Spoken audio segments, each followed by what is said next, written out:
कि इंडिया की body building Pakistan की बॉडी बिल्डिंग से 1 लाख गुना ज़्यादा बेहतर है और वो हमसे बहुत आगे निकल चुके हैं और बहुत आगे हैं। और आज से कुछ साल पहले पाकिस्तान की बॉडी बिल्डिंग इंडिया की बॉडी बिल्डिंग से बहुत बेहतर थी, लेकिन कुछ हमारी अपनी कोताहियों ने, हमारी अपनी गलतियों ने जो है पाकिस्तान की बॉडी बिल्डिंग को तबाह व बर्बाद कर दिया।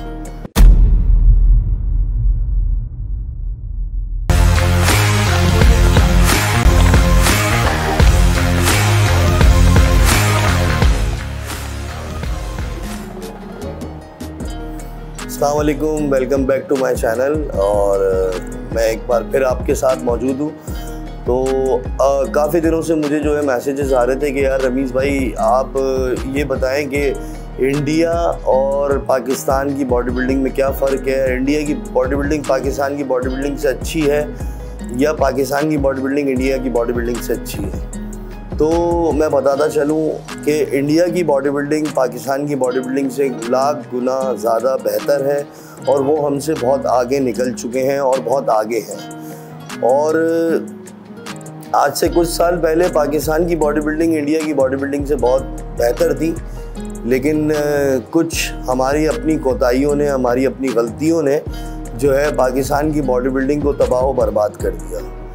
अब मैं बताऊंगा वो कैसे तबाह व बर्बाद किया। बेसिकली इंडिया की जो बॉडी बिल्डिंग आगे बढ़ी वो इस तरह बढ़ी कि इंडिया के बॉडी बिल्डर्स को जो तमाम फेडरेशंस थी उन्होंने ऑन बोर्ड किया, उन सब ने सर जोड़े, तमाम बड़े इंस्ट्रक्टर ट्रेनर्स वो एक जगह हुए। उनकी जो फेडरेशंस के टुकड़े पूरे पाकिस्तान पूरी दुनिया में हुए, सिर्फ पाकिस्तान में नहीं हुए।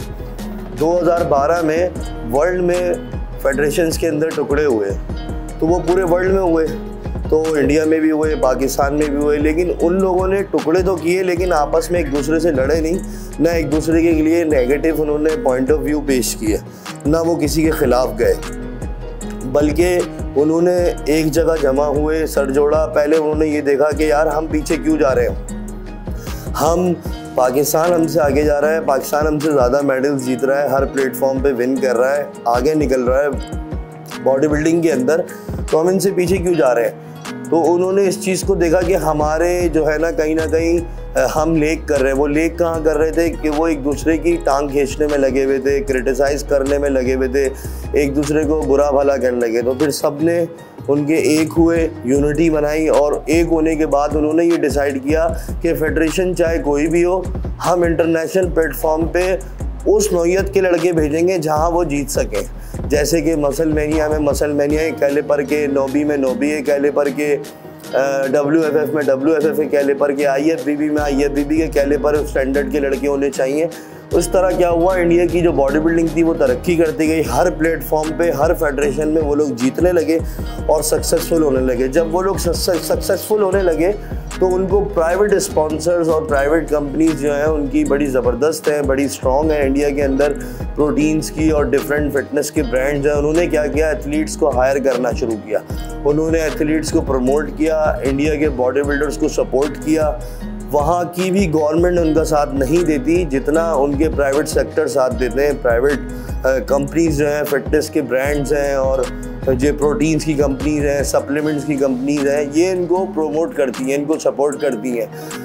वहाँ पे फिर जब प्राइवेट कंपनीज ने स्टेप उठाया तो ऑटोमेटिकली उनकी अचीवमेंट्स बढ़ने लगी। जब उनकी अचीवमेंट्स बढ़ी तो गवर्नमेंट को भी उनके ख्याल आया और उनकी गवर्नमेंट ने भी उनको डिपार्ट देना शुरू कर दिए।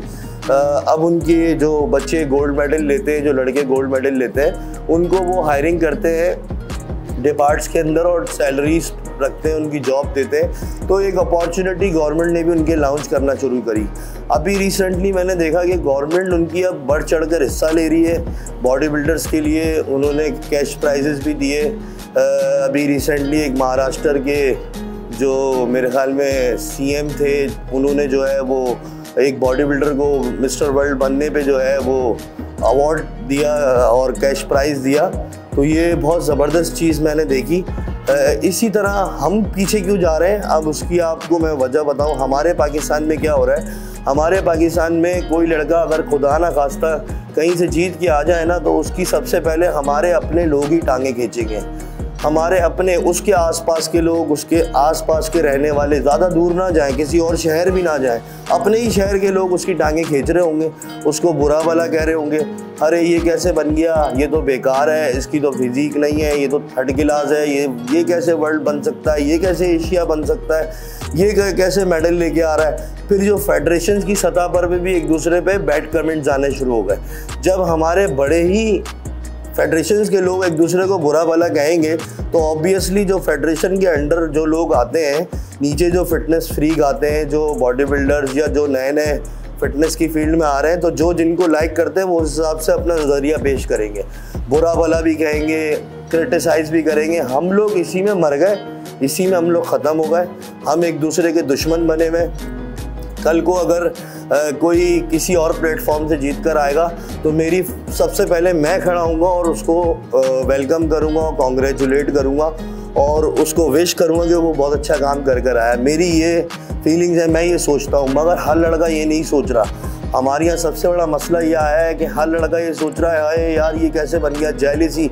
जब तक हम पाकिस्तानी एक दूसरे से जेलिस होना ख़त्म नहीं करेंगे, एक दूसरे के लिए बैड कमेंट्स करना ख़त्म नहीं करेंगे, एक दूसरे को सपोर्ट नहीं करेंगे, ख्वाह वो किसी भी फेडरेशन में जीत कर आए, आपका काम है, आपका फ़र्ज़ बनता है यार, आपका पाकिस्तान का लड़का, आपका नेशन का प्राउड है, वो आपका झंडा, पाकिस्तान का झंडा लहरा कर आया किसी दूसरी कंट्री के अंदर, आप उसको सपोर्ट करो, प्रमोट करो। अच्छा, ये चीज़ सिर्फ जूनियर्स नहीं कर रहे, फेडरेशन की सतह पे नहीं हो रही, ये चीज़ सीनियर्स कर रहे हैं। मुझे बड़ा अफसोस हुआ कि एक सीनियर बॉडी बिल्डर जिसका ताल्लुक़ पाकिस्तान से हुआ करता था, आज से कई साल पहले, 25-30 साल पहले उनका ताल्लुक़ पाकिस्तान से हुआ था, मैं उस बंदे की बड़ी इज़्ज़त करता था। वो हमारी पाकिस्तान बॉडी बिल्डिंग के लीजेंड हैं, एक बड़े बॉडी बिल्डर है, मैं उनका नाम नहीं लूँगा, मैं उनकी बड़ी इज़्ज़त करता था। लेकिन उस इंटरव्यू के बाद ज़रा भी रिस्पेक्ट नहीं रही मेरे दिल में उस बंदे के लिए, क्योंकि देखिए उस बंदे ने पाकिस्तान का नाम तो रोशन किया है पाकिस्तान में रह के, लेकिन जब वो दूसरी कंट्री चले गए, हालात ना होने की वजह से, सपोर्ट ना होने की वजह से, तो उन्होंने जो अचीवमेंट ली इंटरनेशनल लेवल पे, वो पाकिस्तान के लिए नहीं ली, वो उस कंट्री को रिप्रेजेंट किया, उसके झंडे को रिप्रेजेंट किया। आपने जो झंडा लहराया है वो पाकिस्तान का नहीं लहराया, माजरत के साथ आपने उस कंट्री का झंडा लहराया है और आपने उस कंट्री को रिप्रेजेंट किया है। और आप आज इस प्लेटफॉर्म पे बड़ी बड़ी बातें कर रहे हो कि फ़लाना एथलीट जो है वर्ल्ड में प्रो कार्ड लिया है और इस प्रो कार्ड को मैं मानता नहीं हूँ और मैं इस चैम्पियनशिप को नहीं मानता हूँ। तो माजरत के साथ मैं आपको बोल दूँ, मैं बड़ा प्राउड फील करता हूँ कि मैं पाकिस्तान में रहते हुए मुश्किल हालात में, मुश्किल वक्त में, ऐसे वक्त में जब महंगाई उरूज पर थी, उस हालात में डाइट करके अपना खर्चा खुद उठाकर अपने मुल्क पाकिस्तान का नाम रोशन कर आया, पाकिस्तान का झंडा लहराकर मेरे पाकिस्तान के नेशनल एंथम पे पूरी दुनिया खड़ी हुई। ये मेरे लिए बाइज़ फ़ख्र की बात है। बजाय इसके एज़ कम्पेयर टू यू आप मुझ पर क्रिटिसाइज़ कर रहे हैं, तो मैं आपको बोलूँगा, आपने जो अचीवमेंट ली है जनाब, आपने जो भी अचीव किया है वो हमारे पाकिस्तान के नाम के आगे अचीव नहीं हुआ हुआ, वो दूसरी कंट्री के आगे अचीव हुआ हुआ है। आप पाकिस्तानी थे, ये हमारे पाकिस्तानियों का ज़र्व है जो आपको आज तक इज़्ज़त देते हैं कि हमारा पाकिस्तानी भाई जीत कर आया, तो ये आपको इज़्ज़त दे रहे हैं। तो आप इस इज़्ज़त का ख्याल रखें, पास रखें। आप सीनियर हैं, आपका काम है लोगों को मोटिवेट करना। आपका काम था, एक एथलीट मैं नहीं था, मेरी जगह कोई और होता तो आप उसको मोटिवेट करते, आप उसको बोलते कि ज़बरदस्त यार, कॉन्ग्रेचुलेशन, नेक्स्ट टाइम तुम ट्राई करो IFBB में, नेक्स्ट टाइम तो अपनी तुम दूसरी फेडरेशन में ट्राई करो।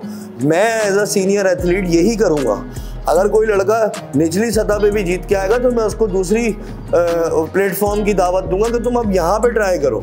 इसी तरह स्टेप बाय स्टेप इंसान आगे बढ़ता है। हादी चौपान आज से कुछ साल पहले जो मिस्टर ओलंपिया अभी बने हैं, लाहौर में मुकाबला खेले और हमारे पाकिस्तानी से बीट हुए, लेकिन आज मिस्टर ओलंपिया बन गया और वही लाहौर का बंदा मिस्टर ओलंपिया नहीं बन सका। क्यों नहीं बन सका? इस कंट्रोवर्सी की वजह से नहीं बन सका, इन हालात की वजह से नहीं बन सका, इन मामलात की वजह से नहीं बन सका। जब हम में आपस में ही एका नहीं है, हम एक दूसरे से मुखलिस नहीं है, तो हमें कौन सी प्राइवेट कंपनी स्पॉन्सर करेगी? हमें क्यों गवर्नमेंट ओन करेगी? हमें क्यों गवर्नमेंट स्पॉन्सर देगी? हमें तो कोई गवर्नमेंट स्पॉन्सर नहीं देगी जब हम में ही एका नहीं है, हम में यूनिटी नहीं है। हमें ना प्राइवेट सेक्टर्स अप्रोच करेंगे, ना फिटनेस ब्रांड आके अप्रोच करेंगे, कोई भी आपको स्पॉन्सर नहीं करेगा, ना आपकी बॉडी बिल्डिंग आगे बढ़ेगी जब तक आप एक दूसरे की टांगें नहीं काटना बंद करेंगे। तो बराए मेहरबानी मेरी आप सबसे गुजारिश है, जितने बॉडी बिल्डिंग के लोग इस चीज़ को देख रहे हैं पाकिस्तान की, चाहे वो फेडरेशंस के बड़े हों या छोटे हों या जूनियर्स जो अभी नए नए इस फील्ड में आ रहे हैं, जिन्होंने मामूली से मुकाबले खेले और वो इतनी बड़ी बड़ी बातें प्लेटफॉर्म पे कर रहे होते हैं, तो उनसे बोले कि अपने हर भाई को सपोर्ट करें, अपने हर प्लेयर को सपोर्ट करें, चाहे वो किसी भी इंटरनेशनल प्लेटफॉर्म पे पाकिस्तान का अगर झंडा लहरा कर आ रहा है ना, तो उसके साथ खड़े हो जाए। ये आपके लिए फ़ख्र की बात होनी चाहिए, ये आपके लिए इज़्ज़त की बात होनी चाहिए कि आप एक पाकिस्तानी के लिए खड़े हुए हैं। बस आप लोग एक हो जाएं, इंशाल्लाह ये बॉडी बिल्डिंग तरक्की भी करेगी, आगे भी बढ़ेगी और हम इंडिया से आगे भी निकल के दिखाएंगे। Thank you. So guys, subscribe my channel Rameez Ibrahim Khan, मेरे यूट्यूब चैनल का नाम है। इसी तरह मैं पर्दे उठाता रहूँगा बहुत सारी रियलिटीज़ पे से, और बहुत मज़े की गॉसिप्स आपको मेरे चैनल्स पे मिलेंगी। मैंने एक मुनफरिद और यूनिक चैनल बनाया है, बॉडी बिल्डिंग की हिस्ट्री में शायद किसी ने ना बनाया हो। मैं सच्चाई आप लोगों के सामने लाऊंगा और बहुत सारे पर्दे हटाऊंगा बहुत सारी चीज़ों से। तो काइंडली सब्सक्राइब माई चैनल और बेल आइकन पे क्लिक करें मेरी नेक्स्ट वीडियो के लिए।